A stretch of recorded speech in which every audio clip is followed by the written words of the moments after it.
সোহেলি, কক্সবাজারেও কিন্তু খাগড়াছড়ির মতো একই ধরনের অবস্থা। আমরা গতকাল রাত থেকে মূলত বৃষ্টি দেখতে পাচ্ছি এবং আজকে বিশেষ করে কিছুক্ষণ আগ পর্যন্ত ভারী বৃষ্টি ছিল, তবে প্রায় আধা ঘন্টা ধরে খুব একটা বৃষ্টি নেই, মাঝে মধ্যে বৃষ্টি দেখা পাওয়া যায়।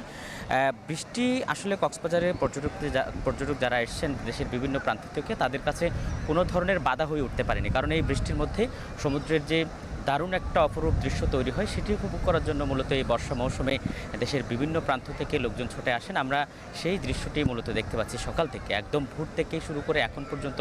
আপনি যদি খেয়াল করেন যে হাজার হাজার পর্যটক কিন্তু এই মুহূর্তে সমুদ্র সৈকতের বিশ্বের দীর্ঘতম সমুদ্র সৈকতে অবস্থান করছেন। বিশেষ করে এই সৈকতের কলাতলি, সুগন্ধা পয়েন্ট এবং লাবণী পয়েন্ট, যে গুরুত্বপূর্ণ তিনটে পয়েন্ট রয়েছে, সেই পয়েন্টগুলোতে কোথাও আসলে তিল ধারণের ঠাঁই নয় এই মুহূর্তে। আপনি জানেন যে সাপ্তাহিক ছুটির সাথে একদিন ছুটি যুক্ত হয়েছে, ফলে এই 3 দিন টানা কক্সবাজারের ব্যবসায়ীরা যেটি বলছেন যে অন্যান্য মৌসুমের, বিশেষ করে শীত মৌসুমে সবচেয়ে বেশি পর্যটক আছে, তেমনই পর্যটকের সাড়া এখানে তারা ইতিমধ্যে পেয়েছেন। বড় বড় হোটেলগুলো বুকিং হওয়ার পরে আমরা ছোট ছোট যে কটেজগুলো রয়েছে সেখানেও খোঁজখবর নিয়েছি, সেখানেও বেশ পর্যটকের দেখা পেয়েছি আমরা। এবং একই পাশাপাশি আপনি জানেন যে কক্সবাজার বর্ষা মৌসুমে বিশেষ করে কক্সবাজারের যে দীর্ঘ মেরিন ড্রাইভ রয়েছে 80 কিলোমিটারের, সেই মেরিন ড্রাইভের দুই পাশের যে সৌন্দর্য সেটি আরও বেশি অসাধারণ হয়ে ওঠে। এই সময়ে বিশেষ করে বর্ষা মৌসুমে সেই সৌন্দর্যটি উপভোগ করার জন্য দেশের বিভিন্ন প্রান্ত থেকে মানুষ ছুটে আসে, ফলে এই সময়ে মেরিন ড্রাইভে কিছুটা যানজটের কারণে কিছুটা ব্যাক পেতে হয়। যদিও ইতিমধ্যে